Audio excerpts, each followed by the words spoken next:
தமிழ்நாடுதான் வரியை அதிகமாக ஒன்றிய அரசாங்கத்திற்கு தருகின்ற மாநிலம், வருமானத்தை அதிகமாக தருகின்ற மாநிலம். Periyar Maniamma Institute of Science and Technology, Tanjavur, BTech, Biotechnology with specialization in computer science and biology. சமீபத்திய நிதி ஆயோக் அறிக்கை, நிதி ஆயோக் என்பது மாநிலங்கள் எப்படி செயல்படுகின்றன, எந்தெந்த தளத்தில் எந்த மாநிலம் எந்த தரவரிசை பட்டியலில் 1, 2, 3 அப்படி இருக்கிறது என்பதை ஒன்றிய அரசாங்கம் கணித்து நடத்துகின்ற அமைப்பு. அந்த அமைப்பு 13 தளங்களில் 13 ஃபீல்ட்ஸ் தமிழ்நாடு முதலிடத்திலே இருக்கின்றது, 4 ரன்னர் என்று பாராட்டி இருக்கின்றது. ஆனால் நமக்கான நிதி என்று வரும்பொழுது எந்த விதமான பெரிய ரயில்வே திட்டங்களோ, நெடுஞ்சாலை திட்டங்களோ, கோயம்புத்தூர் மதுரை மெட்ரோ திட்டங்களோ, எய்ம்ஸ் திட்டங்களோ எதுவுமே அறிவிக்கப்படவில்லை. நம்முடைய அண்டை மாநிலங்களுக்கு கொடுப்பது குறித்து நமக்கு வருத்தம் ஏதுமில்லை. ஆனால் இந்த நிதிநிலை அறிக்கையிலே 5 முறை பீகார் என்ற சொல்லையும் ஆந்திர பிரதேசம் என்ற சொல்லையும் நிதியமைச்சர் உச்சரித்திருக்கின்றார். தமிழ்நாடு என்று ஒரு முறை கூட உச்சரிக்கவில்லை. தமிழ்நாடு மட்டுமல்ல, கேரளா, கர்நாடகா முதலிய நம்முடைய இந்த மாநிலங்கள், தெலுங்கானா, இந்த மாநிலங்களின் பெயரே உச்சரிக்கப்படவில்லை. ஏனென்றால் தெற்குதான் அவர்களுக்கு எப்போதும் சிம்ம சொப்பனமாக இருக்கின்றது. அதற்கான தீக்கொழுந்தை, நெருப்பை பற்ற வைக்கின்ற அத்தனை உரிமைகளையும் கேட்டு போராடுவது நம்முடைய தமிழ்நாடு, நம்முடைய தமிழ்நாட்டினுடைய முதலமைச்சர். இந்த தென் சென்னை தொகுதியை எடுத்துக் கொள்ளுங்கள். தென் சென்னை தொகுதி மட்டுமல்ல, சென்னையே வெள்ளத்திலே மூழ்கி தத்தளித்த நேரத்திலே பல தடவை மாண்புமிகு அமைச்சர்கள் வந்தார்கள், பார்வையிட்டு சென்றார்கள்.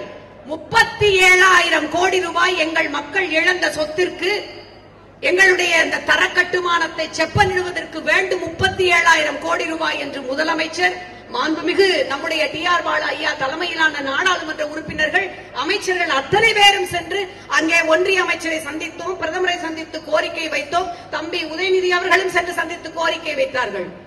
இன்று வரை ஏதோ பேருக்கு சட்ட ரீதியாக கொடுத்திருக்கிறோம் என்று 276 கோடி ரூபாய் மட்டும்தான் கொடுத்திருக்கிறார்கள். அதற்கு மேல் ஒரு அம்மஞ்சல்லி கூட கொடுக்கவில்லை. ஆனால் அவர்களுடைய ஆட்சி நாட்காலிக்கு 2 கால்களாக இருக்கின்ற பீகாருக்கும் ஆந்திர பிரதேசத்திற்கும் அள்ளி அள்ளி கொடுத்திருக்கிறார்கள். ஏப்ரல் மாத ஜிஎஸ்டி வரி வசூலில் பீகார் மாநிலம் ஒன்றிய அரசுக்கு கொடுத்த தொகை 1992 கோடி ரூபாய் தான். நாம் நம்முடைய தமிழ்நாடு முதலமைச்சருடைய தலைமையிலே ஜிஎஸ்டி தொகை 12,000 கோடி ரூபாய்க்கு மேலே கொடுத்திருக்கிறது. நமக்கு கொடுக்கப்பட்டிருக்கிறது சுழியம் 0.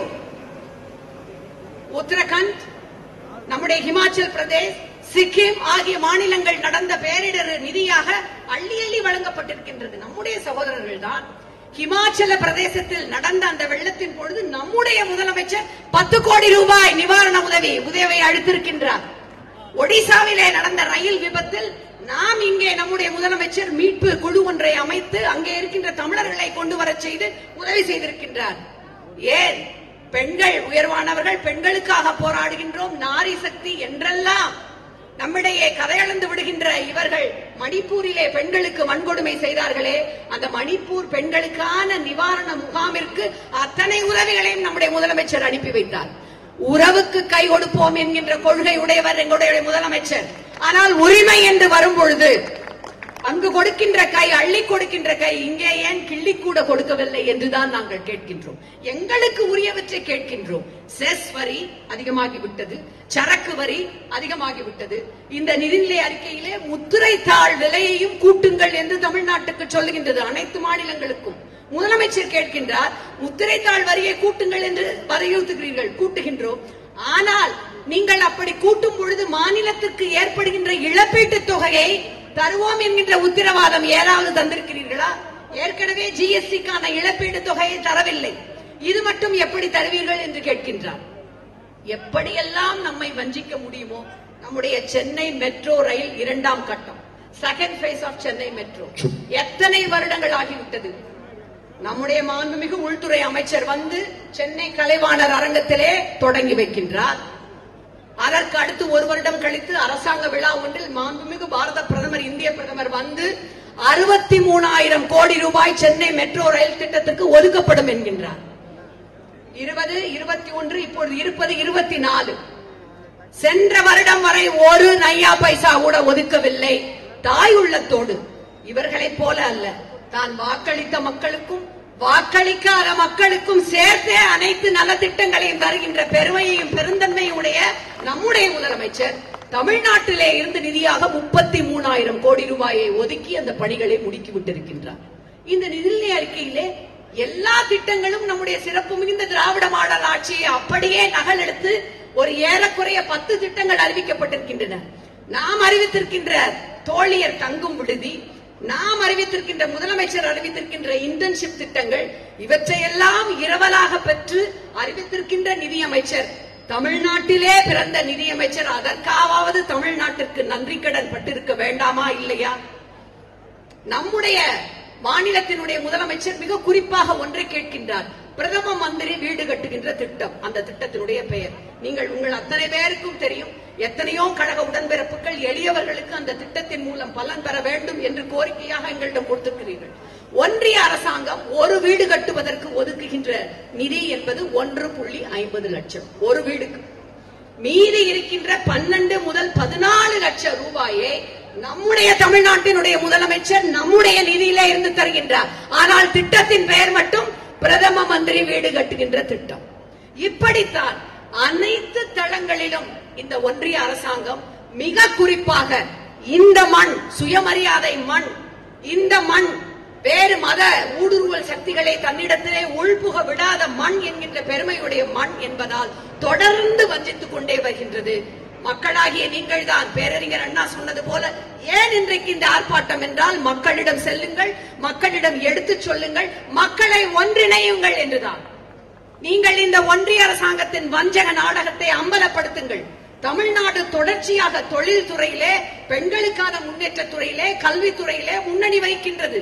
இவர்கள் பெண்கள் முன்னேற்றம் முன்னேற்றம் என்று சொல்லி நம்முடைய மன்ரேகா 100 நாள் திட்டத்திற்கான நிதியுதவியை அப்படியே நிறுத்திவிட்டார்கள். 100 நாள் திட்டம் நடைபெறாமல் இன்றைக்கு பல தாய்மார்கள் புலம்புவதற்கு காரணம் ஒன்றிய அரசாங்கம் நிதியை அப்படியே நிறுத்திவிட்டதுதான். அதனால்தான் நான் சொன்னேன், இவர்கள் படிப்பது ராமாயணம், ஆனால் இடிப்பது பெருமாள் கோயில் என்று. ஒன்றை மறந்துவிட வேண்டாம், தமிழர்களாகிய நமக்கு என்று தனியே தமிழன் என்றொரு இனம் உண்டு. அவர்களுக்கெல்லாம் தனித்ததொரு குணம் உண்டு.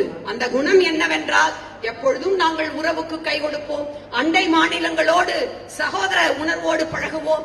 ஒன்றிய அரசாங்கத்திடம் உண்மையிலேயே அதற்கான அளவிற்கான மரியாதையோடு, அதற்கான அளவான உறவோடு எப்பொழுதும் பழகுவோம். ஆனால் உரிமை என்று வந்துவிட்டால் ஒருபொழுதும் ஒரு கிஞ்சித்து கூட விட்டுக் கொடுக்க மாட்டோம். அதனை போராடி பெறுவோம்.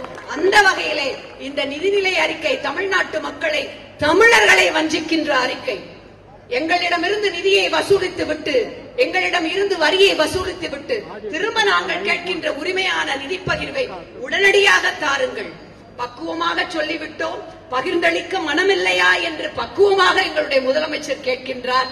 அவருடைய குரல் தமிழ்நாட்டின் குரல் மட்டுமல்ல, இந்தியாவிலே இருக்கின்ற எதிர்க்கட்சிகள் ஆளுகின்ற அனைத்து மாநில மக்களின் குரல், அனைத்து மாநில மக்களின் உரிமை குரலாக இன்றைக்கு இங்கே தமிழ்நாடு முழுவதும் ஒலிக்கின்ற நம்முடைய முதலமைச்சருடைய குரலை நாம் வலுப்படுத்துவோம். நம்முடைய உரிமைகளுக்கான போராட்டத்தை, திமுக கழகத்தினுடைய இந்த கண்டன ஆர்ப்பாட்ட போராட்டத்தை மிக மிக வலுவோடு இன்னமும் அவருடைய கட்டளைகளை கேட்டு எடுத்துச் சொல்வோம். நன்றி, நன்றி. Periyar Maniamma Institute of Science and Technology, Tanjavur, B.Tech, Biotechnology with specialization in computer science and biology.